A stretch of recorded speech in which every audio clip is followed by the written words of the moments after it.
Mesdames et messieurs, bonjour. Merci de votre fidélité. Voici les titres de cette édition. Au sommaire, les mesures prises dans le secteur des transports en commun seront maintenues et appliquées.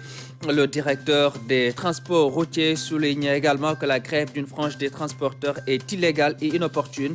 Il a qualifié leur mouvement d'échec. Val Ndiaye était notre invité dans le 20h. Vous l'entendrez dans ce journal de 13h.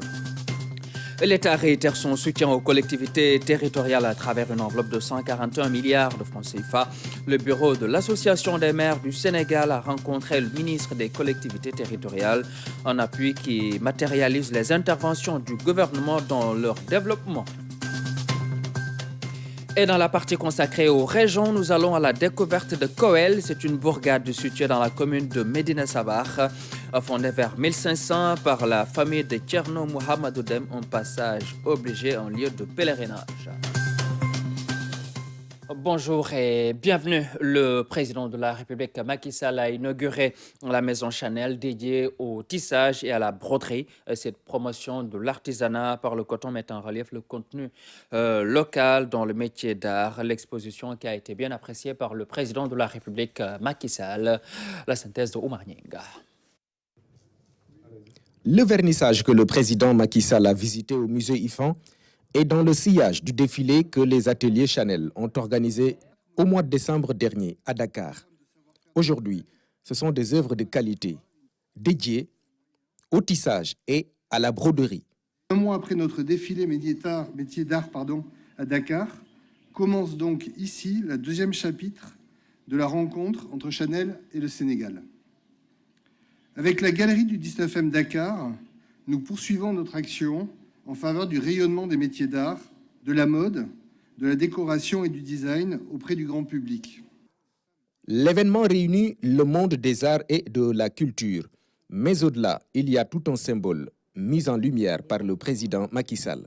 Derrière le tissage et la broderie dont il est question ici, il y a en effet tout un symbole. Car tisser et broder, c'est assembler et rassembler, c'est lier et relier pour former un tout harmonieux.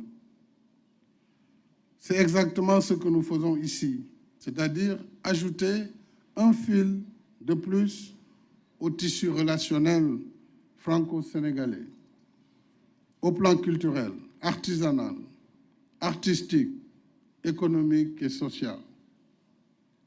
C'est à mes yeux tout le sens que porte votre projet où se mêle le savoir-faire, du métier, l'esprit d'ouverture, de la culture et de l'art, l'utilité économique et la convivialité sociale. Travailler sur le fil, c'est un art qui est en cohérence avec le savoir-faire sénégalais. Voilà pourquoi l'initiative de Chanel est saluée par le président Macky Sall. J'apprécie particulièrement le fait que vous ayez associé des talents sénégalais à votre projet. Et je voudrais profiter de cette occasion pour féliciter tous les artistes, toutes les artistes sénégalaises pour leur talent, mais surtout leur résilience. Et je voudrais leur dire qu'ils trouveront en moi le protecteur des arts, un partenaire pour les accompagner et à travers votre nouveau ministre de la Culture et du Patrimoine, un acteur dévoué, engagé, que je soutiendrai pour votre cause.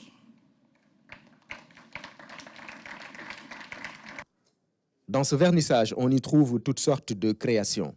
Le tissage et la broderie dans toute leur splendeur. Une programmation qui met en relief la préservation de la transmission des métiers d'art, de la mode et de la décoration. Dans cet esprit, il me plaît d'appuyer fortement alors les partenariats durables que vous ambitionnez de développer sur le moyen et le long terme, qu'ils portent sur la formation professionnelle, la recherche, l'innovation, l'enseignement supérieur ou l'entrepreneuriat, en particulier dans le monde rural. Vous savez, j'ai un ADN avec le monde rural. Je suis très sensible à cet appel vers la profondeur. Je pense en effet à votre programme de financement de l'agroforesterie et de soutien au développement de la culture de coton biologique. Cela mérite d'être souligné et d'être appuyé. Cette démarche qui consiste à intégrer le Sénégal des profondeurs donc dans vos projets à long terme est en parfaite harmonie avec deux marqueurs de nos politiques publiques qui me tiennent à cœur, l'inclusion sociale et l'équité territoriale. La belle communion entre le président de la République Macky Sall et l'assistance célèbre la richesse et la diversité des métiers de la broderie et du tissage. Les expositions se poursuivent jusqu'au 31 mars prochain. Et puis le président de la République a reçu hier donc la présentation des lettres de créance de 4 nouveaux ambassadeurs accrédités auprès de lui.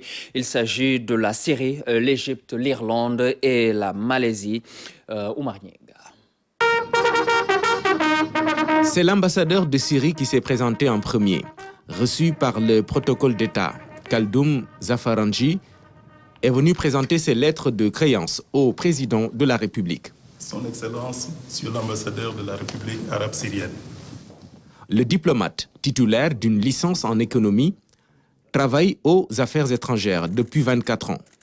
Occupant des postes dans plusieurs directions au niveau interne, il fera également carrière à l'étranger, aux Émirats arabes unis, en Grande-Bretagne, au Liban, pour ne citer que ces pays. C'est ensuite au tour de l'ambassadeur de la République arabe d'Égypte. Khaled Aref, 50 ans, passe devant le piquet d'honneur pour se diriger vers le salon musique. Attaché, premier, deuxième, puis troisième conseiller, ministre plénipotentiaire, le diplomate est crédité d'une carrière riche. Il est titulaire d'une maîtrise en économie du développement et en administration des affaires. Son Excellence Derek Hannon est le nouvel ambassadeur d'Irlande au Sénégal.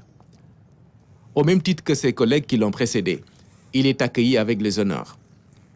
Recruté depuis 1986, l'ambassadeur a travaillé dans plusieurs stations, aussi bien chez lui qu'à l'international. Né en 1960, ce diplômé de l'Université de Dublin a également occupé des postes dans plusieurs pays comme les Émirats arabes unis, la Grande-Bretagne. Enfin, Zeynal Ayran bin Zahari, nouvel ambassadeur de la Malaisie au Sénégal, avec plusieurs nominations au service administratif et diplomatique. Il est fonctionnaire depuis 20 ans. Cette carrière l'a conduit à occuper plusieurs responsabilités. Sur la liste, on retiendra ses passages à la délégation à l'Assemblée générale des Nations unies, à la mission permanente de l'Union européenne. Aujourd'hui, il vient continuer sa mission au Sénégal, où il sera naturellement chargé de conforter les bonnes relations entre le Sénégal et la Malaisie. Et à présent, la feuille d'audience du président de la République, son Excellence M. Macky Sall, qui a reçu la directrice générale de l'UNESCO, Mme Audrey Azoulay, qui a été reçue par le chef de l'État, a parlé de coopération avec le président Macky Sall. Nous écoutons Audrey Azoulay à sa sortie d'audience avec le chef de l'État. Vous savez qu'il y a une très belle et une très longue histoire entre le Sénégal et l'UNESCO. Le Sénégal qui nous a donné un grand directeur général, un de mes prédécesseurs, le président Mbo. Et avec le président Sall, nous avons évoqué divers aspects de la coopération entre le Sénégal et l'UNESCO sur la formation, l'éducation, puisque nous avons un bureau important ici à Dakar et nous collaborons sur les réformes éducatives, sur la formation des enseignants, sur l'éducation et le numérique, ou bien encore sur la formation au métier du spectacle vivant. Et j'ai eu l'occasion ce matin, et je lui en rendais compte, de visiter une maison des cultures urbaines où, avec Sénégal Talent Campus, nous formons des jeunes générations dans les métiers de la lumière, du son, par exemple. Nous avons évoqué tous les sujets culturels, le patrimoine immatériel, le patrimoine mondial, les industries créatives sur lesquelles nous allons nous retrouver à l'IFAN ce soir même. Et enfin, tous les sujets qui sont liés à la coopération internationale, notamment avec la présidence de l'Union africaine, qui fait partie des interlocuteurs privilégiés de l'UNESCO. Beaucoup de chantiers, ceux sur les sciences, les femmes et les sciences, l'eau, une coopération très riche. Voilà, donc Audrey Azoulay, directrice générale de l'UNESCO, reçue en audience par le chef de l'État. Nous restons toujours avec le président de la République qui a également reçu les évêques du Sénégal. Et il salue les réalisations du président de la République à travers les conseils des ministres délocalisés, mais également les travaux du sanctuaire marial de Popenguine qui sont très bien avancés. Voici d'ailleurs Monseigneur Benjamin Ndiaye, archevêque de Dakar, à leur sortie d'audience avec le chef de l'État. Nous avons fait le point sur un certain nombre de chantiers qui sont engagés par la présidence de la République au bénéfice de nos sanctuaires diocésains de pèlerinage. De manière générale, les choses se passent bien. Nous avons parlé du gigantisme du projet de Popenguine et nous espérons pouvoir tenir les délais pour le prochain pèlerinage. C'est un grand défi. Nous avons aussi parlé de paix sociale, de paix en Casamance. Nous avons évoqué les réalisations du président de la République au bénéfice des populations, salué les conseils des ministres décentralisés qui peuvent être une occasion de développer les capitales régionales et en nous souhaitant le meilleur, nous avons prié pour que la paix continue à régner et à se renforcer dans notre pays.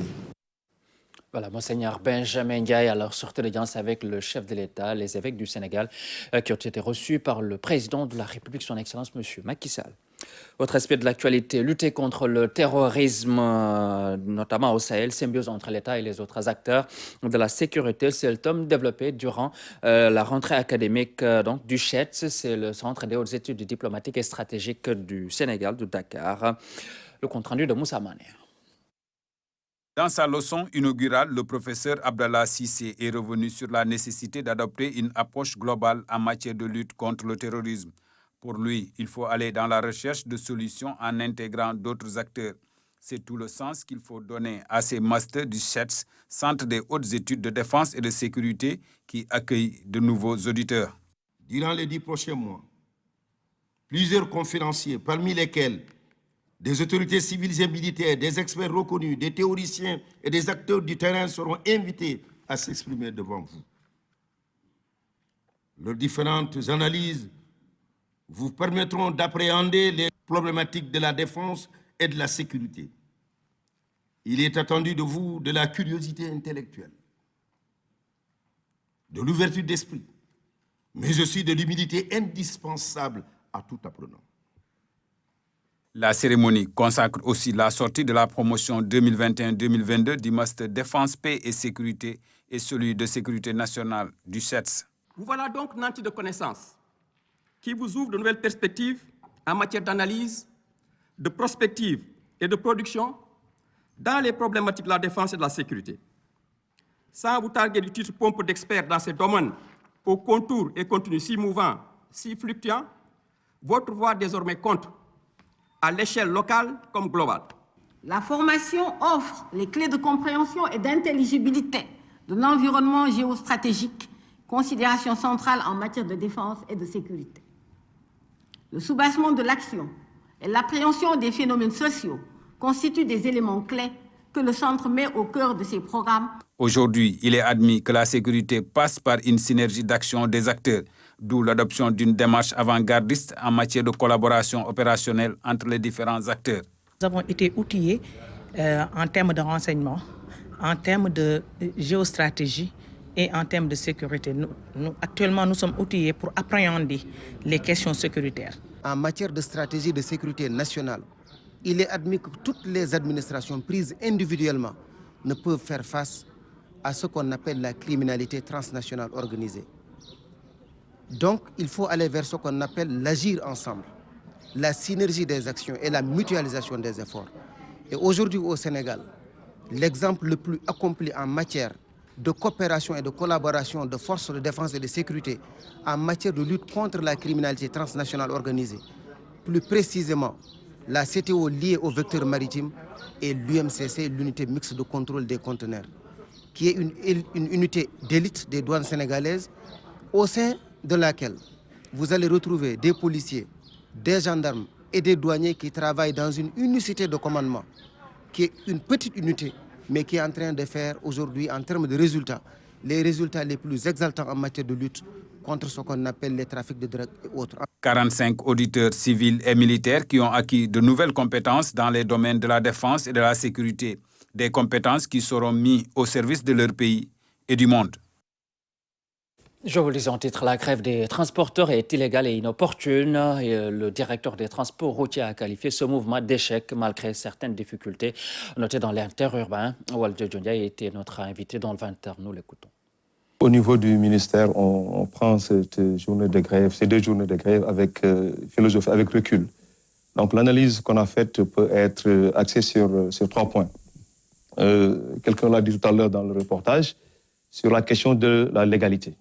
Donc, on est en face d'un groupe de syndicats qui partent en grève sans préavis. Donc, sur ce point de la légalité, tout le monde sait qu'une grève doit être précédée d'un préavis. Même si certains parlent d'un arrêt de travail, un arrêt de travail ne s'effectue pas avec des piquets de grève et un peu de manifestation pour bloquer les autres parties qui ne veulent pas circuler. Alors, un deuxième point de lecture, ça va être l'opportunité. Je pense que déclencher une grève au 8e jour d'une communauté religieuse où souvent on prie le 8e jour pour les décédés, alors que l'accident de Sikilo a créé à peu près 42 morts, je pense que ce n'était pas opportun, ce n'était pas le moment de bloquer, en tout cas d'essayer de bloquer le transport au moment où la population va à ses obligations pour aller voir des parents qui ont perdu des leurs.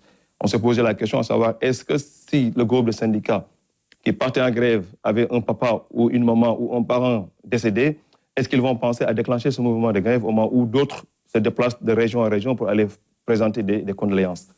Un 3e point d'analyse, c'est la réalité de terrain. Qu'est-ce qu'on observe entre hier et aujourd'hui? Je pense qu'on n'invente rien, ça roule bien à Dakar. Et ce qui se passe à Dakar, dans la région de Dakar, c'est ce qui se passe dans les autres régions. Dans les villes, dans le transport urbain, ça marche très bien et tout le monde va à ses occupations. Alors de notre côté, sur l'interurbain, il y a quelques difficultés. Et ces difficultés, on les a analysées et on a compris ce qui se passe. Ceux qui disent que ce n'est pas une grève, c'est un arrêt de travail, on est bien en face d'une grève illégale, illégitime, parce qu'il n'y a pas de préavis. Mais ce qui se passe sur les gares routières, que je rappelle qui sont des gares publiques, qui ne devront pas être fermées, ces gares sont fermées. Et derrière, un chantage qui est fait par rapport à une partie des chauffeurs et transporteurs qui veulent aller travailler. Des menaces, des concessions, des gens, vous sortez, on va brûler votre véhicule. Mais mieux, vous sortez après la grève, si vous revenez, vous ne serez plus inscrit sur le tableau de départ.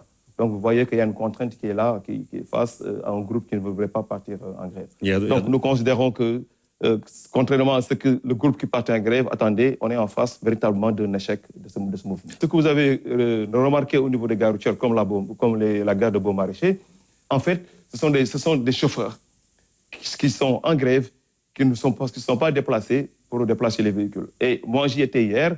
Le constat est que ce qui sont pas les véhicules qui étaient garés, les propriétaires ne sont pas en grève. Ce sont les chauffeurs qui doivent conduire ces véhicules qui ne sont pas en grève. Et ce qui se passe au niveau de toutes les régions... Qui sont en grève, ce sont les chauffeurs. Exactement, les chauffeurs qui sont en grève. C'est ce que j'ai entendu, les récits que j'étais sur place.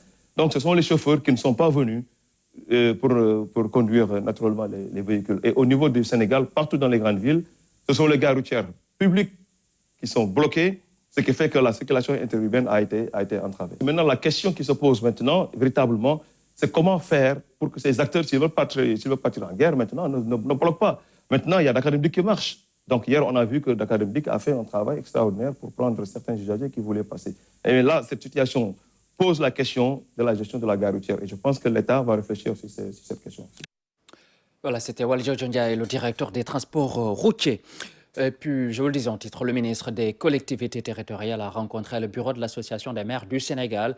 L'État matérialise et réitère son soutien aux collectivités territoriales par cette enveloppe de 141 milliards de francs CFA. Le compte rendu de Salou Sec. C'est un bureau de l'Association des maires du Sénégal inclusif qui a été mis en place. Pour sa formation, l'AMS a apporté des innovations majeures. On peut se féliciter aujourd'hui qu'on a mis un bureau vraiment large, un bureau consensuel, et pour la première fois dans l'histoire de ce pays, au sein du bureau de l'AMS, nous retrouvons tous les partis politiques sénégalais qui disposent de maires. Tous les départements sont représentés. Il y a eu une forte amélioration des représentations des femmes. J'ai à ma gauche ma collègue Amindiaï de Nibi, qui est vice-présidente déléguée. C'est une innovation majeure. Comme vous l'allez le constater aussi, il y a une forte présence des jeunes. Ce processus de renouvellement des instances de l'AMS s'est déroulé dans le calme et la sérénité, une démarche saluée par la tutelle. Un bureau consensuel, un bureau large, un bureau dans lequel il y a des jeunes, des femmes. Cette ouverture, nous la saluons et nous les félicitons. Donc, nous sommes aujourd'hui venus installer donc, ce bureau et également échanger sur des sujets extrêmement importants. Cette rencontre a été mise à profit par le ministre pour réitérer l'engagement de l'État à accompagner davantage les collectivités territoriales. Mamadou Talla en a profité pour revenir sur les efforts du gouvernement au profit des collectivités territoriales. C'est un paquet de 141 milliards qui sera alloué aux collectivités en 2023. C'est inédit. Compte non tenu de l'intervention de l'État du Sénégal par la volonté du président de la République dans nos territoires à travers plusieurs projets et programmes tels que le PUDC, le piment, Promoville, etc. Donc c'est un paquet d'investissements, un investissement massif, diversifié et pluriel qui va vers nos collectivités, qui ne se limite pas seulement au fonds de dotation et au fonds de concours. Cette première réunion du nouveau bureau de l'AMS a permis également d'échanger sur la caisse de dépôt et de consignation, la microfinance, l'économie solidaire, entre autres.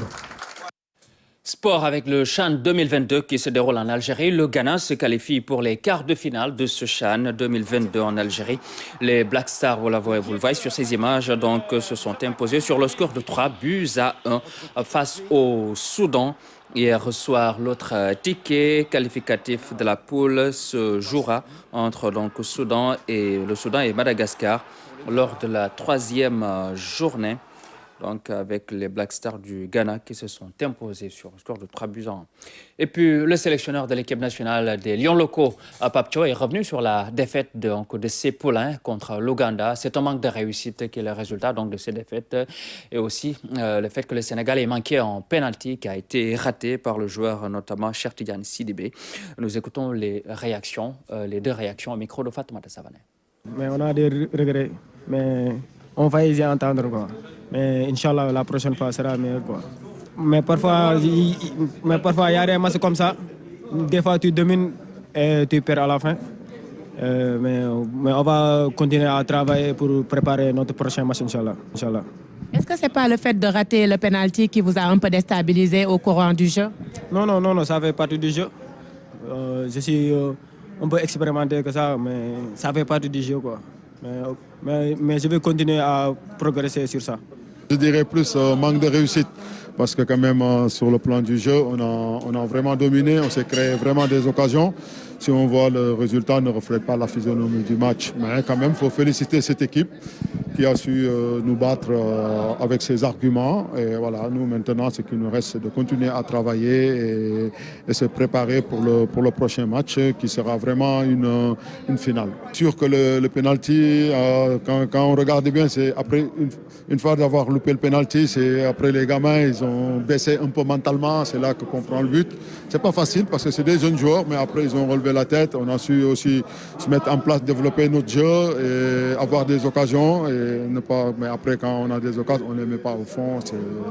C'est difficile. Maintenant, voilà, il y a Libas qui prend un carton rouge pour excès d'engagement. On sait très bien avec la pelouse, tout ça, c'est compliqué avec la VAR. Mais bon, après, c'est ça, c'est un fait de jeu. On l'accepte. Maintenant, ce qui nous reste, c'est se remobiliser le groupe le très rapidement possible et se préparer pour le match prochain.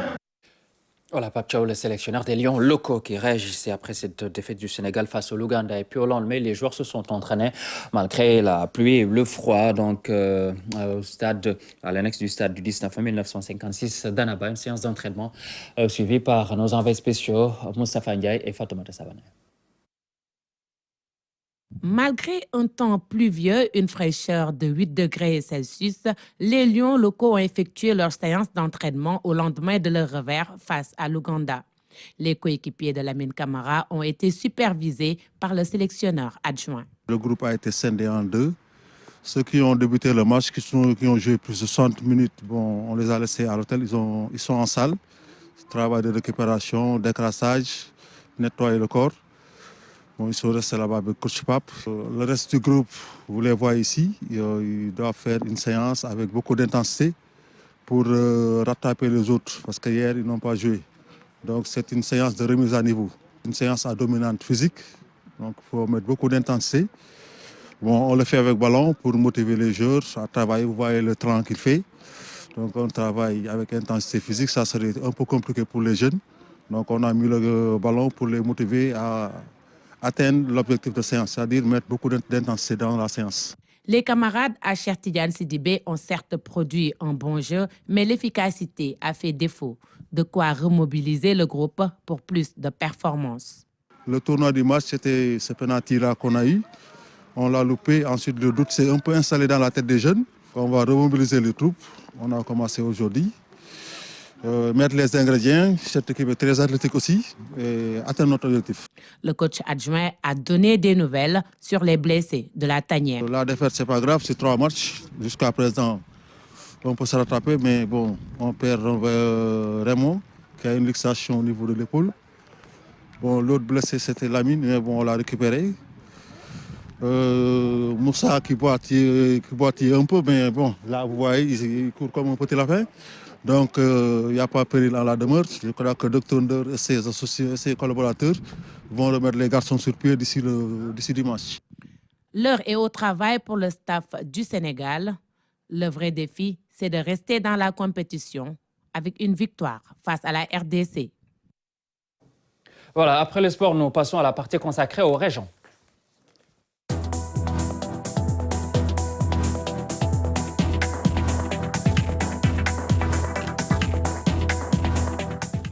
Voilà, et puis dans la partie consacrée aux régions, nous allons à Ziguinchor, à l'université Assane Seck de Ziguinchor, où s'est tenu un colloque international, notamment sur Amilcar Cabral. Cette rencontre qui s'inscrit dans le cadre de la célébration de ses 50 ans de disparition du père de l'indépendance de la Guinée-Bissau. En marge de cette activité, focus sur les relations entre Amilcar Cabral et Ziguinchor, qui abritait même une base arrière du PAIGC. C'est avec Abdoulaye Sinkare. C'est l'un des plus grands collèges de la commune de Ziguinchor. Le collège d'enseignement moyen technique Amilcar Cabral compte plus de 1400 élèves. Au milieu de la cour, une cloche d'un autre âge, des bâtiments éparpillés çà et là, avec parfois une architecture un peu particulière. C'était des salles de dortoir, ce n'était pas des salles prévues pour les cours. Donc on ne pouvait pas faire des enseignements apprenants dans ces salles, parce que c'est des salles très petites, où vous voyez donc les tableaux va jusqu'au tableau, où le professeur même a du mal à se mettre là, il est à quelques mètres des élèves. Et même pour circuler dans la classe, le professeur a des problèmes pour circuler, parce que la taille de la salle ne répond pas aux normes d'une salle. Et si vous voyez le professeur, même pour dicter, pour vérifier ce que les élèves notent dans les cahiers, il a du mal à passer pour aller jusqu'au fond.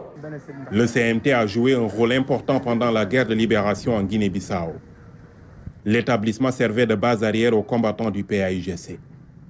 Cabral, de par ses stratégies de lutte anticoloniale, le PAIGC a travaillé, l'appareil du PAIGC a travaillé à avoir des bases un peu partout en Afrique, notamment ici à Ziguinchor, et le CMT reste quand même un haut lieu mythique de cette résistance contre le colonialisme et même contre l'impérialisme. Le collège Amilcar Cabral, qu'on appelle aujourd'hui le CMT, qui est une infrastructure construite par le PAIGC et qui a été cédée après la lutte après les indépendances. Et le Sénégal a récupéré ce site et lui a donné le nom de Amilcar Cabral. Au-delà du CMT, la région de Ziguinchor a toujours représenté un intérêt particulier pour la Guinée-Bissau.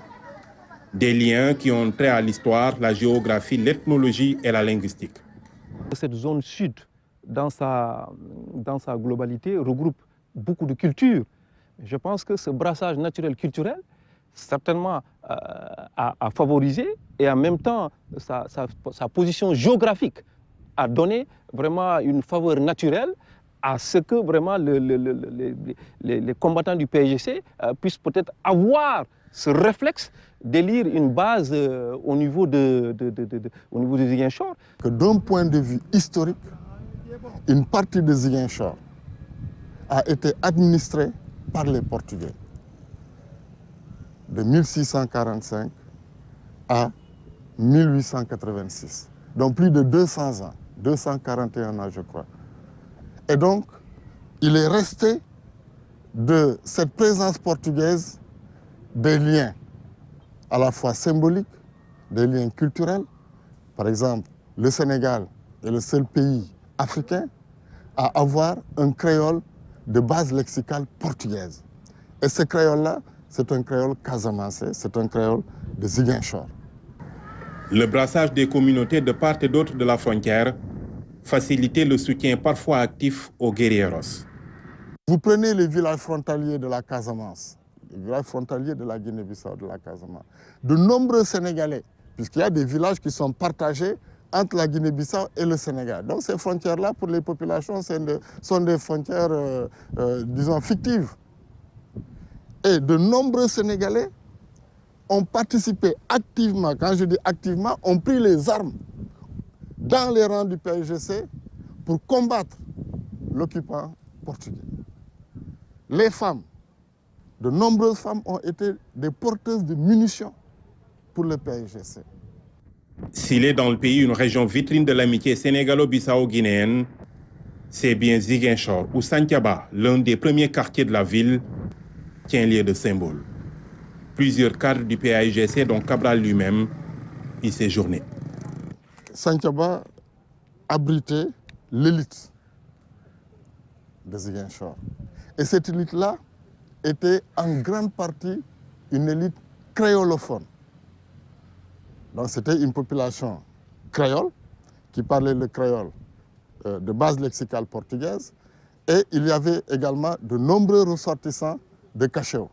Parce que n'oubliez pas que la partie qui était administrée par les Portugais, à l'époque, était rattachée à la région administrative de Cachao, dont le gouverneur à l'époque était Honoré Pereira Barreto. Donc Santhiaba abritait justement cette élite créolophone. Le fait qu'il existe le même créole qu'eux, ils parlent en Guinée-Bissau, facilitait véritablement leur communication. Quand vous regardez les patronymes, vous verrez que c'était des Carvalho. Par exemple, le maire Antoine Carvalho, par exemple. Vous avez des Pereira, vous avez des familles Tavares, vous avez des familles Diaz. Amilcar Cabral, le politique, le révolutionnaire, le panafricaniste à la pensée économique toujours d'actualité. Il a mis l'accent sur la paysannerie, il a mis l'accent sur le rôle du paysan dans le cadre donc de la culture, l'agriculture, la culture du sol, pour pouvoir disposer des ressources dont avaient besoin les populations. Le tour qu'il a fait au niveau donc, de la campagne en Guinée-Bissau lui a permis de découvrir ce sol, de découvrir beaucoup de richesses, et il s'est dit que sur le plan agricole, si on met l'accent à ce niveau-là, on peut amener vraiment la Guinée-Bissau à bien avancer et à atteindre l'autosuffisance alimentaire. Né en 1924 à Bafata, en Guinée-Bissau, Amilcar Cabral a été tué le 20 janvier 1973 à Conakry, avant même l'indépendance de la Guinée-Bissau et du Cap-Vert.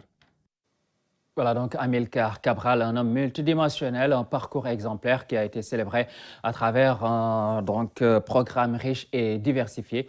Et à ce propos, je vous propose d'écouter le président du comité d'organisation et également le ministre de l'Enseignement supérieur, de la Recherche et de l'Innovation, le professeur Moussa Baldé, qui a présidé les travaux. C'est un homme à plusieurs facettes, ce qui explique que les champs disciplinaires soient très nombreux. Vous avez des philosophes qui questionnent sa pensée. Vous avez des économistes comme moi qui essaient de réactualiser sa pensée. Je vous donne un exemple. Lorsque on l'interroge sur la question de l'aide, elle dit que vous pouvez me donner tout le soutien que vous voulez, mais il n'est pas question de conditions. L'aide conditionnelle n'est pas de mise chez lui. Vous avez également des littéraires. Vous prenez la culture, je le disais l'autre jour, c'est un marqueur chez Cabral. Pour Cabral, la révolution est un acte culturel. C'est parce que je décide et je me bats pour être moi-même que l'autre doit savoir que nous sommes différents. Il a été incontestablement d'une stature imposante, un leader en contact permanent avec une réalité locale, en constante et profonde mutation, ferrant sur les plans diplomatiques et idéologiques, enseignant et organisant tout à la fois. Sa destinée exemplaire à tous les points de vue fut brutalement interrompue, comme celle de Patrice Lumumba, d'Eduardo Mondlane et tant d'autres. Sa vie est devenue histoire, celle de l'Afrique, de notre temps, celle des peuples engagés pour leur liberté. Ce colloque ne célèbre pas seulement le militant qui a tenté de déconstruire l'héritage colonial, mais aussi le théoricien de la culture, pédagogue, le stratège militaire, le concepteur d'un système économique et d'un cadre institutionnel. Il a essayé de fonder un nouveau type de rapport entre les hommes et les femmes, l'homme et la femme. Le thème de votre rencontre, Amilcar Cabral, 50 ans après, constitue un moment de relecture de l'œuvre politique et scientifique d'un grand Africain. Voilà, c'était donc le professeur Moussa Baldé, ministre de l'Enseignement supérieur, de la Recherche et de l'Innovation, qui présidait les travaux des cinquantenaires de la disparition d'Amilcar Cabral. Voilà, mesdames et messieurs, c'est la fin de ce journal. Merci de l'avoir suivi, merci de votre fidélité, merci à toute l'équipe de coordination. Passez d'excellents moments en compagnie des programmes de votre télévision nationale.